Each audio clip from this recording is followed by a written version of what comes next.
Hi guys, welcome to this set of videos. What we're going to do here in the following videos is they're going to follow along with the notes that come out of your textbook that follow along with Chapter 4, Section 2. And what we're going to do here in this set of videos is we're going to begin to solve quadratic equations. Now, solving quadratic equations is going to be a huge part of what we do here in Chapter 4. And this is just the first of many ways we're going to find that you can solve a quadratic equation, and that is going to be starting off with graphing. Now, in subsequent sections of this chapter, a little bit later, we'll begin to look at ways that algebraically you can solve quadratic equations. Like I said, solving quadratic equations is a really big part. It's an important concept here in Chapter 4, and we're going to get started with it now in Section 2 by doing it with graphing, right? We're going to find the solutions to these quadratics by graphing. So, two objectives or learning targets to sort of help you stay focused as you make your way through the notes. These are things you should be able to do by the time we get to the end of the notes. Let's go ahead and highlight them for you. You should be able to solve a quadratic equation by graphing. We'll start off by showing you how to do that. Then, once you have done that, we're going to then estimate the solutions with consecutive integers. Here's what's going to happen. Not every graph comes out with nice, neat answers that are whole numbers, right? Like, for example, x equals, actually we'll look at one in just a second. X equals -2, x equals a +3. Right? Those are really nice, neat answers. Not every quadratic, in fact, very few quadratics actually give you those nice, neat whole numbers for answers. So what happens when the solution is a rational number or an irrational number? Well, you may need to use consecutive integers in order to find those fractions or non-repeating decimal answers. We'll use consecutive integers and we'll show you how all of that works. So let's go ahead and jump right into this. First of all, I will need to make this quick note when it comes to graphing, because we're going to do quite a bit of graphing. You're going to want your quadratic equations in standard form. Now, most of the time, I will give them to you in standard form, and here's what standard form is. You'll recognize the ax squared plus bx plus c from the previous section. Ax squared plus bx plus c. Here's the way standard form works. All of that needs to be equal to 0. All right? If it's not equal to 0, you'll just take whatever is over here on the, for you guys on the right-hand side of the equal sign and move it over to the left-hand side, right? You need this to be a 0 over here. Combine like terms and just make sure that it's set equal to 0, all right? I'll do that for you most of the time, but if I ever don't, just move everything over to the left-hand side.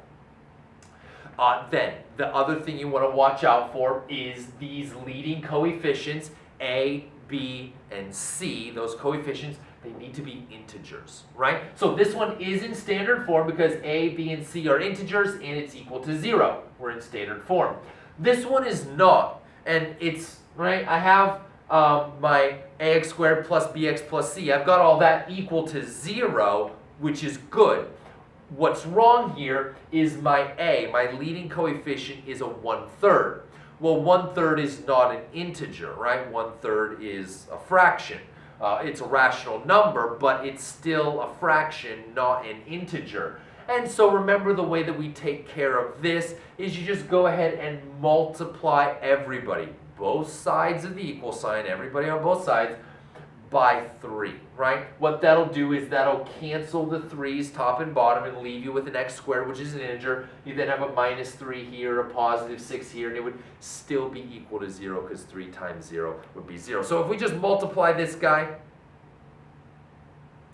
by 3, I would then wind up with x squared minus 3x plus 6 is equal to 0.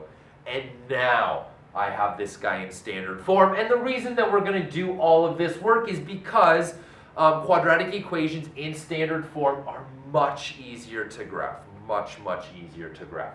So we'll go ahead and put them in standard form.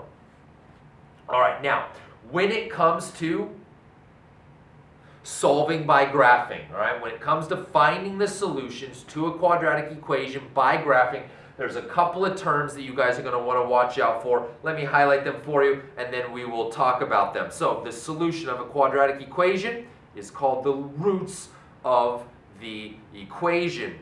Zeros of the related function, which are the x-intercepts of the graph of that function. All right, here's what all of this means.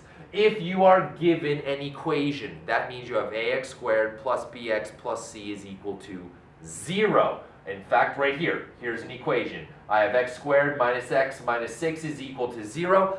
That represents an equation. If you were to solve that, which is exactly what we're going to do, right? They're going to want you to solve this guy.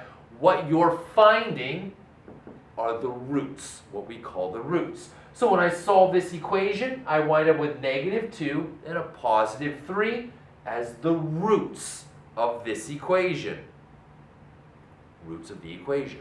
But if I give you a function, which means f of x or g of x or n of x or t of x, whatever I call the function, f of x is equal to ax squared plus bx plus c, which I've got for you right here. Well, now that I've given you a function, instead of calling them roots, you're going to get the exact same thing. Same answers, -2 and a +3, but now instead we call them zeros of the function. All right, so if you're given a function, your answers are zeros.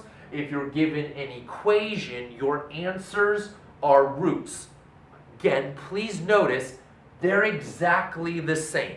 Right? Our answers don't magically change because instead of being given a function, you're given an equation, or instead of being given an equation, you're given a function.